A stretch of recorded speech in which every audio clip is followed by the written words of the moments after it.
Hello, this is Brian Scuttle of Sonic Cinema, and I'm in part of catching up with 2025 films that I had not seen yet.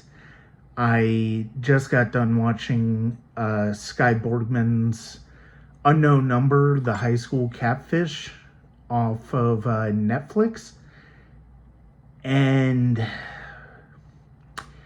even though I kind of had already heard what the story was like before I actually watched it, it's still breathtaking in just how surreal that is to watch it unfold.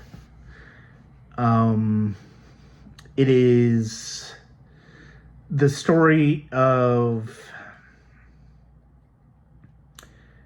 thousands upon thousands of anonymous text messages being sent to a teen couple over the passing of a year, and then it goes to other people, and you get people who are accused of sending them who we will find out that are not.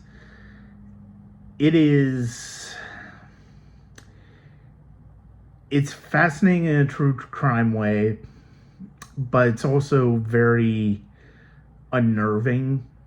And I know one of the things that have made the film unnerving for a lot of people is the fact that the perpetrator's actually given a platform in it.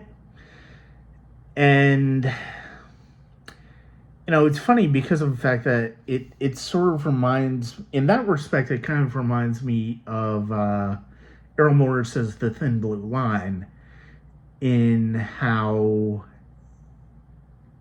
it approached that true crime story where you gradually watch it unfold through recreations and all of that stuff. And then all of a sudden you get hit with the truth, and it just throws everything you thought you knew about this case out the window. I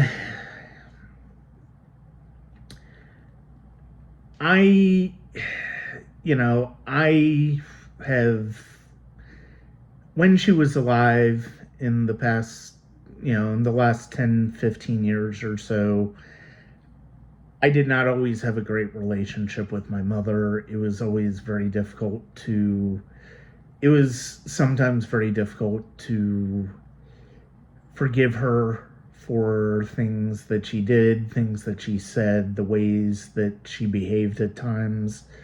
Sometimes she could be very narcissistic. Sometimes she could be very self-serving. And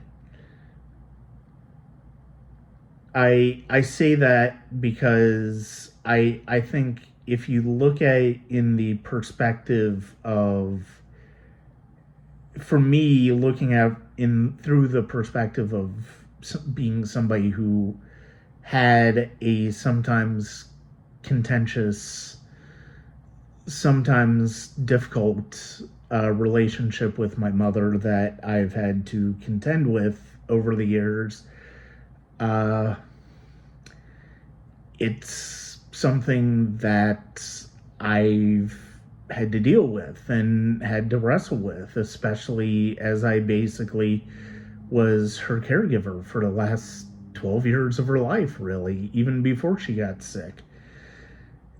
And I say that because of the fact that there were times where it got really difficult, that there are things that she's told me that she told me at times where I will take it to my grave. I will never tell anybody else about it. And it's one of those things where I understand, to a certain extent, the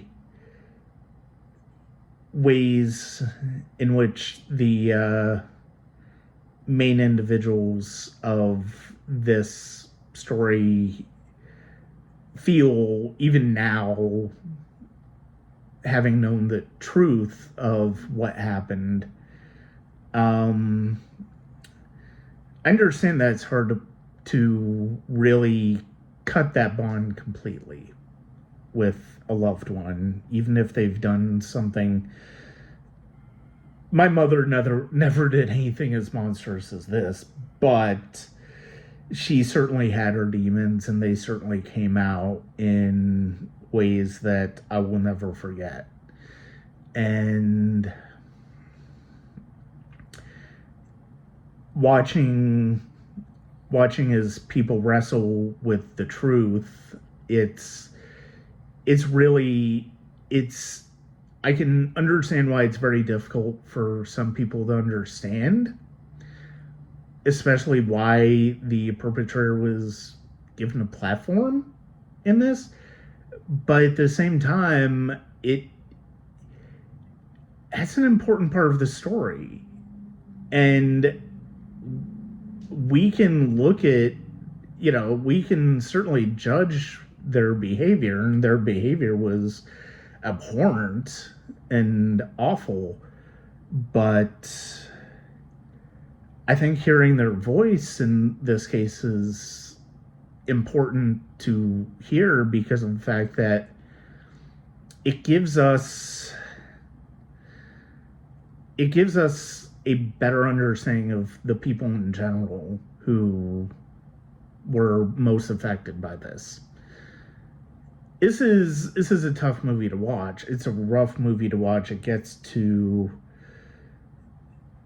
a certain extent, moral rot that we've seen in society, in part with social media and the way that technology allows us to be anonymous and also hurtful at times.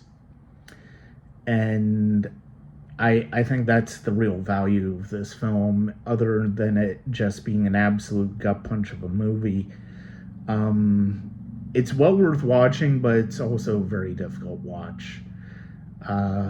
It's probably one of the best documentaries I've seen this year. It's one of the hardest documentaries I've seen this year, but it's definitely one worth your time if you can stomach it. It is probably the best documentary I've seen this year so far, and there's been some pretty good ones. So that's it for me. I will probably have some more quick takes coming up, but that was for Unknown Number, the high school catfish.